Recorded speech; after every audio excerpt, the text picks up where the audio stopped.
सर्वांना राम राम, नमस्कार आणि जय शिवराय.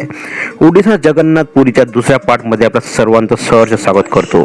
तर आज आपण जाणार आहोत सूर्य मंदिर कोणार्क येथे. मागच्या भागात आपण जगन्नाथपुरी येथील मंदिराची माहिती बघितली. या भागात आपण कोणार्क येथील सूर्य मंदिराची माहिती पाहणार आहोत. त्याआधी जे या चॅनलवर नवीन आहे त्यांनी चॅनल सबस्क्राईब करा, बाजूला जी बेल आयकॉन तिला प्रेस करा आणि ऑलवर करा, म्हणजे आपल्या नवीन व्हिडिओचे नोटिफिकेशन तुम्हाला मिळत राहतील. तर आपण आलेलो आहे कोणार्क येथील सूर्य मंदिर जवळ. तर हा एंट्रेस आहे, समोरचे दिसत आहे ते आहे कोणार्क सूर्य मंदिर. मंदिराच्या परिसरात आपल्याला एक सोन्याचं झाड दिसलं, पण म्हणता काय सोनं घेता, आपण तर मंदिर पाहिल्यावर मंदिर बघू. तर हे युनेस्को धरोहर म्हणून घोषित केलेलं आहे आणि या मंदिरात जाण्याची 40 रुपये अशी तिकीटसुद्धा आहे. कोणार्क सूर्य मंदिर हे ओडिशातील पुरी जिल्ह्यामध्ये असलेले एक 13व्या शतकातील हिंदू मंदिर आहे, जे सूर्यदेवाला समर्पित आहे. हे मंदिर सूर्यदेवाच्या महाकाय रथाच्या स्वरूपात बांधले आहे, ज्याला 7 घोडे ओढत आहेत आणि ज्याला 24 चाके आहेत. या मंदिराची रचना आणि त्यातील कोरीव काम उत्कृष्ट असून ते भारतीय वास्तुकलेचे उत्कृष्ट उदाहरण मानले जाते. मंदिराची बांधणी 13व्या शतकात पूर्वेकडील गंगा वंशाचे राजा नरसिंह देव पहिला यांनी सुमारे 1250 मध्ये बांधले. या मंदिराचे चित्र 10 रुपयाच्या नोटीवर मागच्या बाजूला छापले गेले आहे. कोणार्क, ज्याला भारतीय ग्रंथांमध्ये केनपारा या नावाने देखील संबोधले जाते, ते सामान्य युगाच्या सुरुवातीच्या शतकांमध्ये एक महत्त्वाचे व्यापारी बंदर होते. सध्याचे कोणार्क मंदिर 13व्या शतकातील आहे. जरी पुरावे असे सूचित करतात की कोणार्क परिसरात किमान 9व्या शतकात एक सूर्य मंदिर बांधले गेले होते.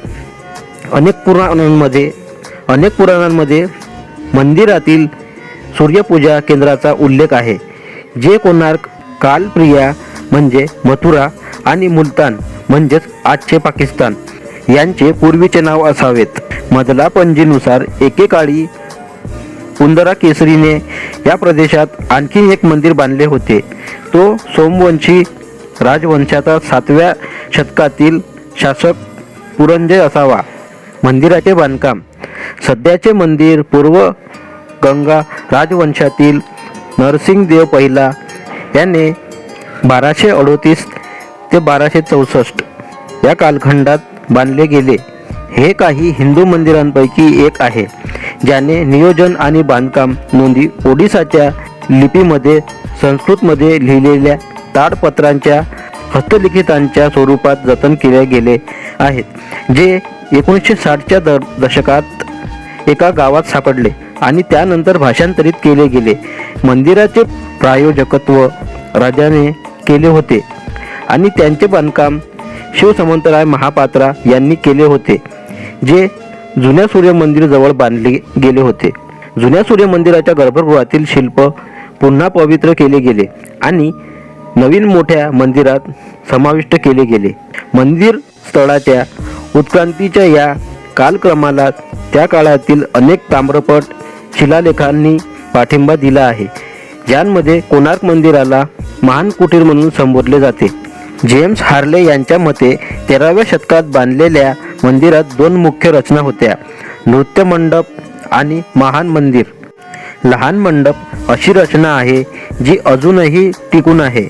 महान मंदिर 16व्या शतकाच्या उत्तरार्धात किंवा त्यानंतर कधीतरी कोसळले. हार्लेंच्या मते मूळ मंदिर मूळतः सुमारे 225 फूट म्हणजे 69 मीटर उंचीचे असावेत, परंतु त्यांच्या भिंती आणि सजावटीचे काही भाग शिल्लक आहेत. नुकसान आणि अवशेष. पूर्ण झालेल्या कोणार्क सूर्य मंदिराच्या स्थापत्यकलेचे चित्रण करणारे 17व्या शतकातील ताडाच्या पानाचे हस्तलिखित जेम्स फार्गुन्स यांच्या हिंदुस्थानमधील प्राचीन वास्तुकला 1847 मधील लिओग्राफी लेट, ज्यामध्ये मुख्य टावरचा काही भाग अजूनही उभा आहे. मंदिराच्या जीर्णोद्धाराच्या आधी ते भग्नावशेषात होते. मंदिराच्या विध्वंसाचे कारण काय आहे याबद्दल अटकळ सुरूच आहे. सुरुवातीच्या सिद्धांतामध्ये असे म्हटले आहे की मंदिर कधीच पूर्ण झाले नाही आणि बांधकामादरम्यान ते कोसळले. मजकुरातील पुराव्यांद्वारे आणि शिलालेखांमधील पुराव्यांद्वारे हे खंडन केले जाते. नरसिंह चौथ्याच्या कारकिर्दीतील 1384 सालच्या केंडोली ताम्रपत्राच्या शिलालेखावरून असे दिसून येते की मंदिर केवळ पूर्ण झाले नाही तर ते एक सक्रिय पूजास्थळ होते.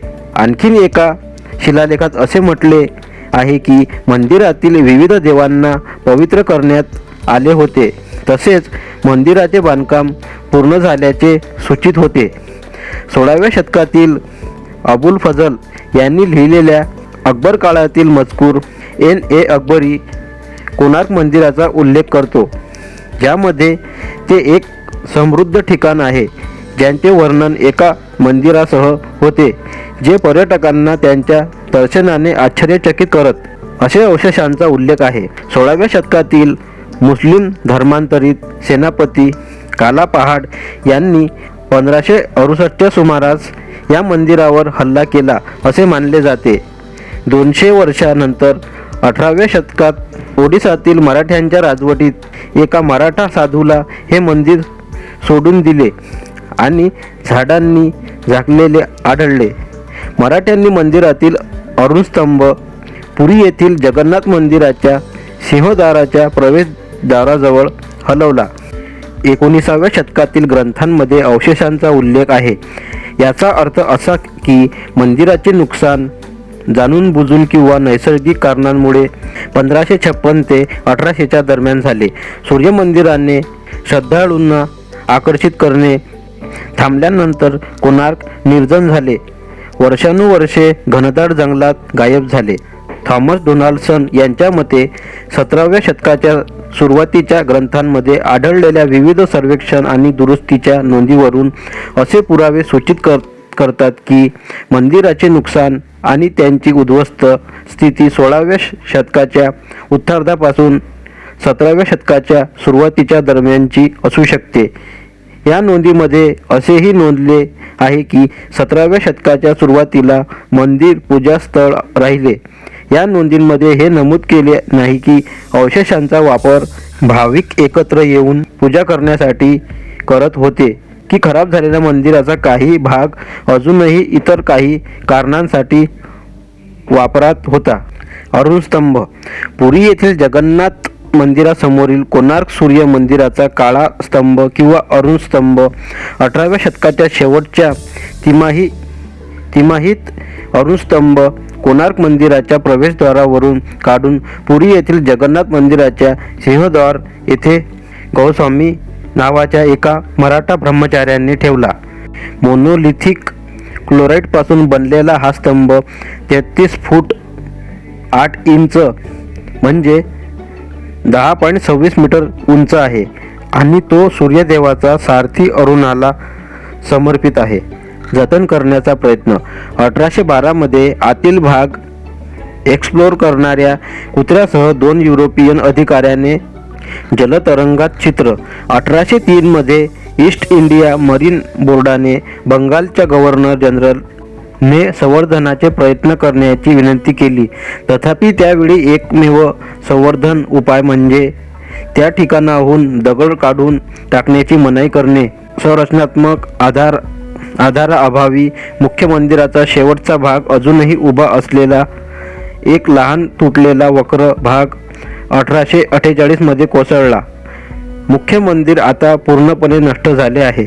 19व्या शतकाच्या सुरुवातीला खुर्दा येथील तत्कालीन राजाने ज्याचे या प्रदेशावर अधिकार होते पुरी येथील बांधत असलेल्या मंदिरात वापरण्यासाठी काही दगड आणि शिल्पे काढून टाकली. या प्रक्रियेत काही प्रवेशद्वार आणि काही शिल्पे नष्ट झाली. 1838 मध्ये बंगालच्या एशियाटिक सोसायटीने संवर्धनाचे प्रयत्न करण्याची विनंती केली, परंतु या विनंत्या नकारण्यात आल्या आणि केवळ तोडफोड करण्यासाठी उपाययोजना करण्यात आल्या.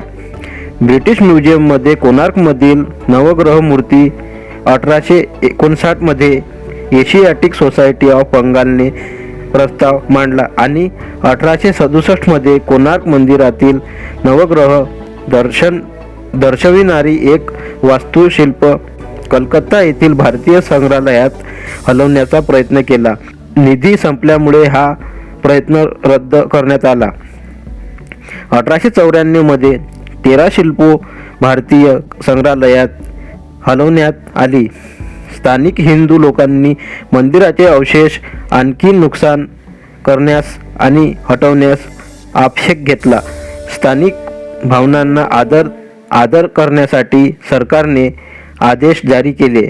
1903 मध्ये जेव्हा जवळच एक मोठे उत्खनन करण्याचा प्रयत्न करण्यात आला तेव्हा बंगालचे तत्कालीन लेफ्टनंट गव्हर्नर J.S. बोर्डिलॉन यांनी जगमोहन कोसळू नये म्हणून मंदिर सील करण्याचे आणि वाळूने भरण्याचे आदेश दिले. 1905 पर्यंत मुखशाळा आणि नाट मंदिराची दुरुस्ती करण्यात आली.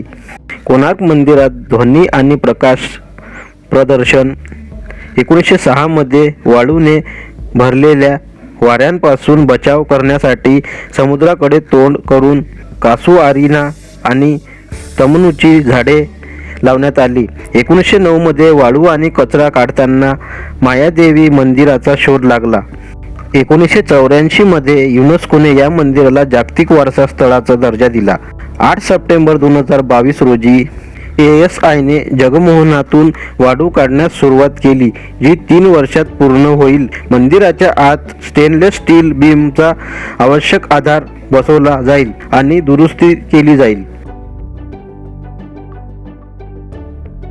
तर आपल्याला कोणार्क सूर्य मंदिराचा माहिती व्हिडिओ कसा वाटला कमेंट बॉक्समध्ये नक्की सांगा.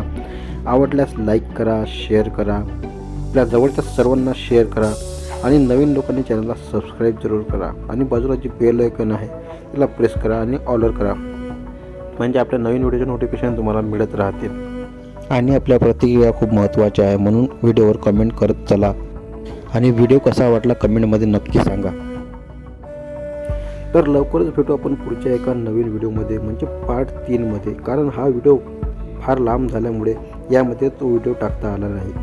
तर लवकरच भेटू पुढच्या एका नवीन व्हिडिओमध्ये, नवीन म्हणजे 3ऱ्या पार्टमध्ये. या 3ऱ्या पार्टमध्ये आपण बघणार आहोत जगन्नाथपुरी येथील कार्तिक पौर्णिमा विशेष माहिती व्हिडिओ, ज्यात समुद्रामध्ये किंवा तलावामध्ये जहाज सोडतात. ते का सोडतात, कशासाठी सोडतात याची आपण माहिती त्या व्हिडिओमध्ये बघणार आहोत. तर व्हिडिओची वाट पहा, पुढच्या भागात आपण भेटूच. तर लवकरच भेटू पुढच्या नवीन व्हिडिओमध्ये, म्हणजे पार्ट 3 मध्ये. तर तोपर्यंत आपण आपली काळजी घ्या आणि सुरक्षित राहा.